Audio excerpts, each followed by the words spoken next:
Hey, what's going on? Well, I just wanted to do this vlog for you and just talk about some things that are coming up and some things that have been on my mind lately. And I know I haven't been doing vlogs like I used to, but just been really busy with a lot of things going on. And, it's just been really hectic, getting ready for Mobile Beat Las Vegas and all that other stuff. We'll be talking about that in just a second.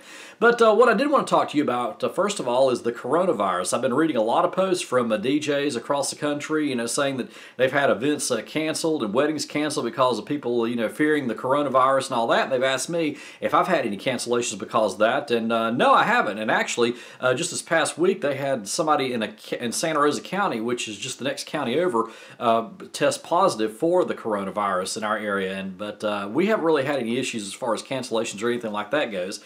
But now let me just tell you my thoughts on that, okay? I think the media is probably making this coronavirus thing out to be a lot worse than it really is. And yeah, I've noticed the media, they'll hype up anything and make it sound like it's a lot worse than it really is. But yeah, the coronavirus is bad. We've had, some people get sick and some people die from it. And, that's going to happen, but it's not like the plague. I think Dave Ramsey pretty much made a comment about that this past week. If you can go to YouTube and check out Dave Ramsey's statement on the coronavirus, he pretty much summed it up really well.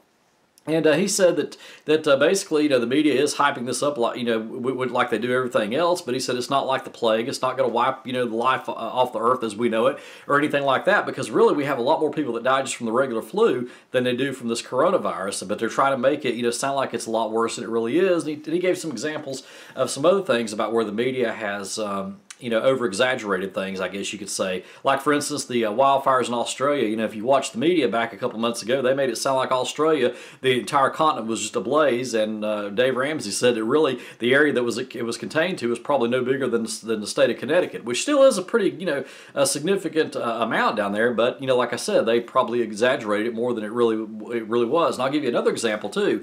About 10 years ago, of course, we had an oil spill out in the Gulf of Mexico. You probably remember that. Well, the media went crazy and started saying that the Northwest Florida beaches, the oil was going to ruin the beaches, and there was oil all over the place, all over the, the white sands and that kind of thing. And if you go back and look at some of my gig logs, I actually did some gigs at the beach back about 10 years ago, and I walked out on the beach and showed you. I mean, yeah, we had a little bit of oil that washed up, maybe a little tar ball here and there, maybe about the size of a quarter, but, let's be realistic. It was not, made our beaches a tarry mess or anything like that. So, I mean, I think it had the potential to do that, but it actually didn't. But the media really hyped that up, in the worst way that they could. And it actually affected tourism here for a couple of years because people thought our beaches were ruined, because they thought we had oil all over the beaches. And like I said, every once in a while when you walk down the beach, you might see a tar ball here or there, but that was about it. I mean, it wasn't really anything big, and I really think that they hyped it up more than what they really needed to hype it up to be.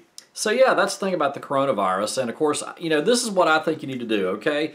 I think you need to, wash your hands and, maybe use hand sanitizer. Do the things you would normally do during the regular flu season. I think that's just common sense. I mean, things we should be doing anyway, and I think you'll be fine. I think that's the way that, we need to approach this. We don't need to be, creating a panic or anything like that over this coronavirus. I think we just need to do the things that we normally do, wipe down your doorknobs and that kind of thing. Anything you would normally do during the regular flu season, just continue to do that, but maybe do it a little bit more frequently. Okay, but yeah, the coronavirus, it's not the Black Plague. It's not going to wipe off the life as we know it here on the earth or anything like that or in the United States. And I think, the stock market and all that, I think they're just going a little bit overboard with this, with everything that's going on. So anyway, that's all I really have to say about that. And we did get word today that Mobile Beat Las Vegas, as of right now, is not being affected by the coronavirus. I'm planning on being there, so that's not going to be an issue. But again, you just want to make sure you just take your necessary precautions that you normally would during flu season. And let's go out to Las Vegas and have a great time. Now that we're talking about Mobile Beat Las Vegas, this is going to be a very special Mobile Beat Las Vegas because this is going to be the last time that Ryan Berger is going to be in charge of it. As you know, he sold Mobile Beat Las Vegas, and next year it's actually be part of the photo booth convention at the South Point there in Las Vegas. So, I really want to go out there this year since it's going to be Ryan's last show. I've been to every single one of them since 2009, and it's just been a great year a great time every year since. And I mean, I've just really enjoyed, getting to go to Mobile Beat every year, and I really want to be at this one because, like I said, this is going to be the last one that Ryan's going to be involved in, and the guys at Mobile Beat now before it gets sold. So, we're going to have a great time there with Tropicana. So if you haven't gotten your tickets yet and you want to make a last-minute trip out there, make sure you come out and join us. And again, the Mobile Beat show begins on Monday, March 16th, and it runs through the 19th. So, again, just a great time out there in Las Vegas, and this is going to be my 12th year going. Yeah, 2009 was my first year, so this is my 12th year, and I'm really looking forward to doing that. I'm actually flying out on Sunday because I've got a wedding on Saturday, and I'm going to fly out Sunday morning, get to Las Vegas Sunday afternoon, and be there all the way through Friday, so going to have a great time. And as always, if you guys happen to have something that you want me to focus on, you know, like an exhibit hall or something like that, I'll be your eyes and ears for those of you that can't go. So, you know, just because you're not physically going to be able to be there doesn't mean you can't be a part of it. So just let me know what you'd like me to focus in on, and I'll be glad to do that. Just leave me a comment here, or you can send me an email. My email address is right there on the screen, so feel free to do that. Okay, so yeah, Mobile Beat Las Vegas, real big event coming up. We're looking forward to it, and hope to see you out there as well.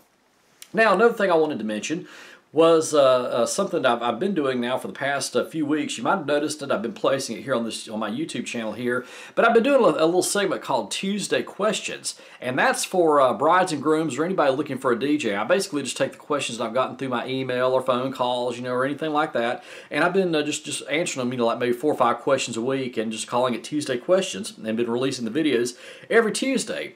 And if you guys have any questions you'd like to add into that, please feel free to let me know as well. But I do mainly post those from my other YouTube channel. As you know, I've got another YouTube channel I've got just for clients and brides and grooms, but I also post the videos here so that you guys can see that too. So yeah, it's been doing pretty good. I mean, I've enjoyed doing those videos and answering those questions. And you know, you'd be amazed at some of the questions you get from people who like to watch those videos. So I get a lot of emails during the week, people asking me different questions here or there, and I think that's a good thing as well. So yeah, check that out, Tuesday Questions. I've got a playlist right here in my YouTube channel, and you can find it all about that.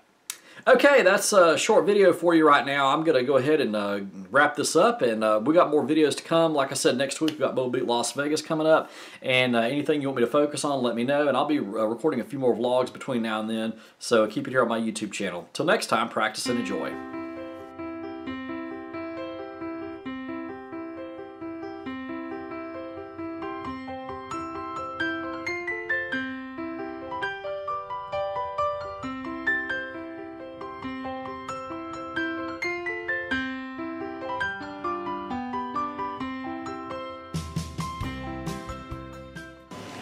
Okay, so a little bonus here. We're at Panama City Beach, Florida today. That right over there you're looking at is what used to be Miracle Strip Amusement Park. You can't ever tell if there was even an amusement park over there.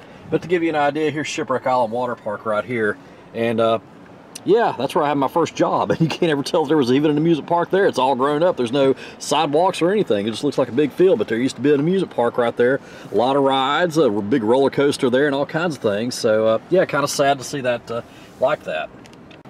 Here's another view of the old amusement park. That was the parking lot right over here.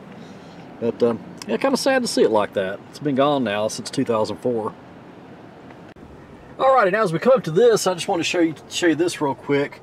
This is what we called Alvin's Island. It was Alvin's Island Magic Mall, and it looked like a volcano. And I'm gonna try to go over to across the street, got to try to get a better view of it.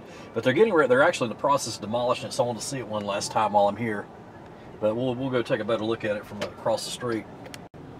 Okay, and that's another view there of the Alvin's Island from across the street. We're here at the county pier, and originally that place was actually called A Journey to the Center of the Earth. That was a volcano there, and it was an attraction that made you feel like you were going to the center of the earth. And then they changed it to a retail place called Alvin's Island, and it was called Alvin's Island Magic Mountain Mall, and it had a bunch of little stores in there. It was really neat to go in there. They also had some live gators you can go check out, some sharks and that kind of thing, and an aquarium that you could see. And from what I understand, the building is just not up to code. I mean, it's been here since about the 60s, I believe, and the owners just said that they just really couldn't afford to bring it up to code, so they're going to demolish, and I don't know what they're going to put there, but kind of sad to see that go. That's been an icon here at the Panama City Beach for many, many years. Like I said, I know it's been here since at least the 60s, maybe even earlier than that. I'm not really sure on that. But now right across the street here, I'll roll down the window, that is a Goofy Golf. That is an attraction that's been here for a long time as well. I think it's probably one of Panama City Beach's oldest attractions. I believe it's also been here since about the 60s too. So that's one of the last original places here on Panama City Beach. Everything is becoming what you see right down there, big condos and all that kind of stuff. So anyway, it's spring break here in Panama City Beach, and it's really going to take a little while for the spring breakers to get really active here, but you know, it is what it is. That's what you have to deal with. So anyway, I was just in Panama City today for a little bit of business, and I just thought I'd just stop by here and just take one last look at the Alvin's Island, the big icon there. So won't be here the next time I'm here, so yeah, kind of sad, but we'll see what replaces it. All right, here's Panama City Beach. This is the county pier right here. and got a red flag flying. And for those of you that aren't from around here, not really familiar with what that means that stay out of the Gulf, stay out of the water, like those people probably obviously aren't following. But anyway, look how rough the Gulf is. It could pull you out, and that's why they say stay out of it. You know, if you got green flags, you can go into the water. If you got yellow flags, that means that you know, you can swim with caution. But reds means stay totally out of the Gulf. But yep, there's some people out there that really aren't heeding that. So I don't know. I think they could be arrested for going out there in the water like that. I'm not really sure. But anyway, just thought I'd just show you the beach while I'm here and getting ready to head back to Pensacola. So yeah, kind of a gloomy day today. We're expecting some heavy thunderstorms. So you know, that's the Gulf of Mexico right there.